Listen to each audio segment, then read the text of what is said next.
Okay, so the long-awaited joint application is here. So when you come to studyinfo.fi, I'm going to leave a link in the description box. When you click on that link, it's going to take you to this page. The first thing you have to do is go through this. This is very important. Very, very, because it gives you, kind of like an insight of what you're supposed to do. It tells you when this application will end and when you're supposed to submit the application form. It also tells you how many programs you can apply for. So you can see here, you can apply up to 6 study programs on one application form. So if you apply for one program and then you submit, you can apply for another program with another application form. So you have to apply for 6 programs with one application form. No registration or login is required. You're not supposed to log in or whatever. From this same page, you can come here and choose study programs, because not all study programs are available. So you can click here and it takes you to the study programs that are available. You can also click here.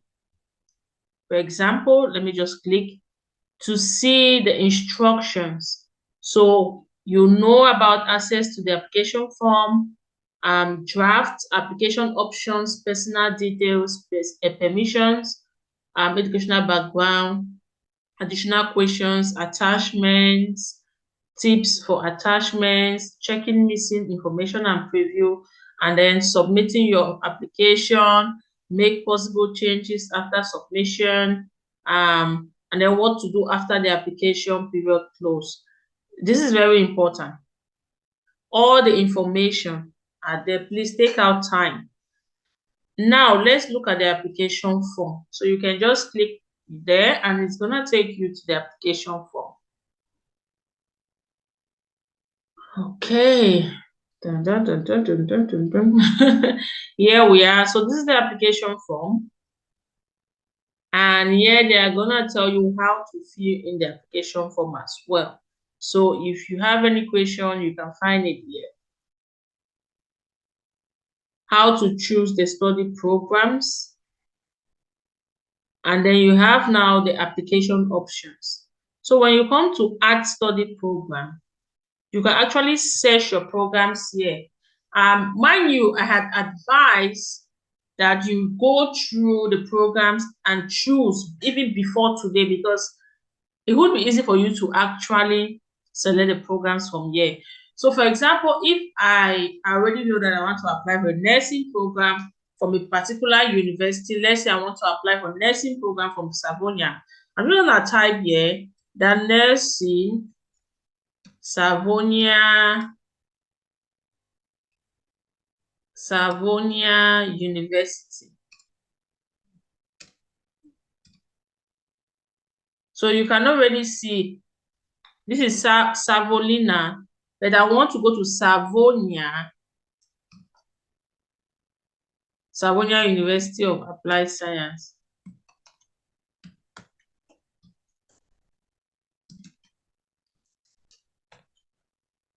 So you can see that maybe the way I type it, let's go nursing Central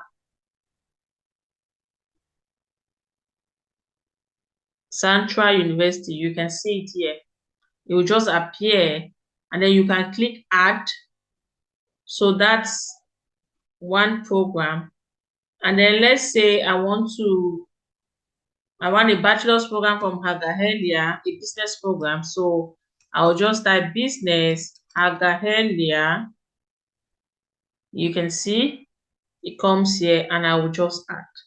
So it's good to have your programs already and then you can just enter them and you're good to go. I want to apply to DIAC. So I will just put DIAC. Is it the nursing program or social service? I want to apply for a social service program, so I will just add. So you can choose up to 6 different programs. All right. So after selecting your programs, you put your first name, your preferred first or given names, and these are mandatory, which means you must fill them. Your last name, your nationality. This is very important. As you can see, Finland is already here, and they're asking for a Finnish personal identity code. If you are not a resident in Finland, you don't have this Finnish personal identity code. If you change this first, for example, I'm from Gambia, let me just put it there. You can see that that goes away, which means you are not from Finland. So some of you will come here and be asking for, I don't have personal identity code. What should I put there? It is because you allow your nationality to be Finland. But if you change it, they'll give you options here. Do you have a Finnish personal identity code? And then you put no.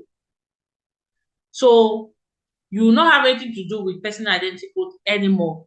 You have to put your date of birth, your gender. You can select it from here, male or female.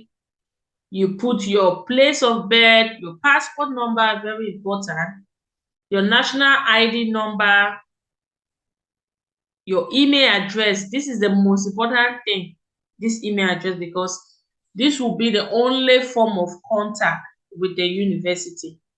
So make sure you put the right email address. That is why you are being asked to write it again, because it's very important. Your mobile phone number, your country of residence. So I'll put Gambia again. So you put your address. The truth is, you see this address is important as well. So you must not put your home address. I'm from Africa, we don't have home address. I normally use my dad's work address, or I use the church address. When I was working in Cameroon, when I was applying, I used my school address, the school where I was teaching. So you can also do that. You don't need to say, oh, I don't have a house address. We don't have house address. Anybody, even if anybody in your family that has something, a tangible address that works somewhere, you can use it. Now, your native language is very important as well. So what is your native language? You can select it from here. If it's English, you put English. I'm from Cameroon, and I normally just put English. And then consent for electronic communication. So they want to know if they can communicate with you concerning student admissions and everything through email. You can agree here. You just click here. My contact information can be given to third parties for the purpose of direct education marketing. This one, if they give maybe to these people that are doing all this advertisement, they'll be sending it to you. But if you don't want, you can put no. So your contact language, do you want them to contact you in Finnish, in Swedish, or in English? Of course, because you don't know these two languages. Now, your education background. So fill in the education that you have completed or will complete during the admission process. So if you've completed your upper secondary school, you put, and then they'll tell you to put the different information concerning that. If it's bachelor, you put. If it's vocational, you put. You have different options here. Have you completed general upper secondary education or a vocational qualification? If yes, you put yes. They will still ask you the country of completion. Have you completed a university or University of Applied Science degree? If you have the polytechnic, if you've done HND like in Cameroon and other professional schools, you put yes. If you have your degree, you put yes, and you put all the information. So now students under 18 years of age.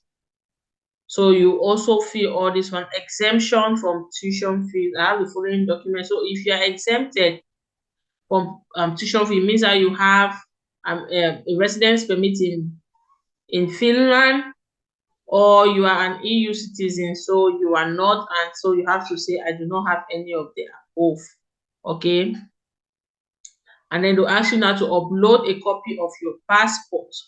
Yeah, because you don't have, so it means you are not exempted.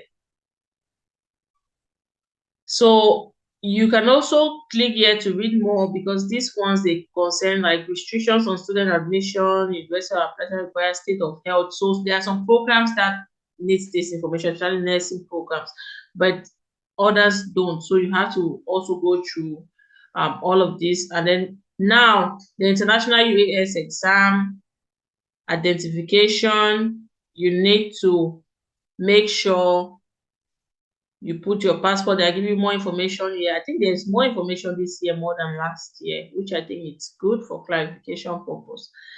Now, this is a very important information. You see this pin. Immediately you enter this pin, write it somewhere. You should give it to your mother. Just send it to your mother. This is very important, because without this pin, there's no way you're taking the entrance exam. So when you create this pin, keep it jealously. Like, keep it as though your life depends on it. Okay. And then your email address in this application form again. And then the language of requirement. So there are different stages and different information that is needed based on the program that you attend. And then how to prove your English language skills. Some of you were asking, do I actually need height? Do I actually need this? This is very important. It said, please note that you must provide proof of your English language skills through either an internationally recognized English language test or certificate of previous studies. If you have not attached a required document below, you will not be selected by the International UAS exam selection method. So, for example, if you click here, I have the required proof of English language skills, and I'll attach the application form, a copy of the required proof of English language skills on the 24th of January at 3. So if you click here, okay, they will give you more information. So you have to demonstrate your English language through previous studies. You must attach a certificate of those studies. If you have not attached them, by this you will not be selected. You must also attach a document that shows the language of the degree and the country of study, unless you are demonstrating your English language proficiency. So if you studied in Finland before, there are those exemptions there. So you upload your documents here, personal identifier also here. So if you click, I do not have the required proof, this is what you get. Your passport as well. And you say, I do not have the required valid identification document or will not participate. So this is also very important. You have to upload your passport again. Don't say, I don't have passport. I've already uploaded. You have to upload it again. It's very important. And choose one of the options. We have completed upper secondary school. This is okay. Tuition fees at DIAC. DIAC now have more information. For example, not compulsory. If you don't choose anything from DIAC, you will not see this. Tuition fee, the bachelor's degree program offered by DIAC, 12,000 per academic year per person who are not citizens. So their early bird is 500 euros. Oh, I love it. Past participant. It's very expensive. It's so expensive. It's very expensive. So they have more information there for the fees. Are you applying with the help of an institutional agency? If yes, please state the name of the agency and or possible code given to you by the agency. So some universities, they work with some agencies, so you can put it there if someone is helping you do this. I'm a YouTuber. I'm not. I don't belong to any. I'm not affiliated to any university. Please check all the information you have given, and then you submit. So imagine you are done. It's straightforward, really straightforward, and you have all the information here. All the information. So you can see that you have to attach your passport, you have to attach your education certificate, you have to attach your language, English language test result. So those are the main things: passport, education certificate, and then the English language. Like I said, that code, I'm talking about that code every day until the application period comes to an end. Please don't make sure you keep the code very well. All right. I wish you all the best, and please leave a comment below if you have already applied or you are still to. All right. Let's go through this journey together. God bless you and see you next week. Bye. Bye.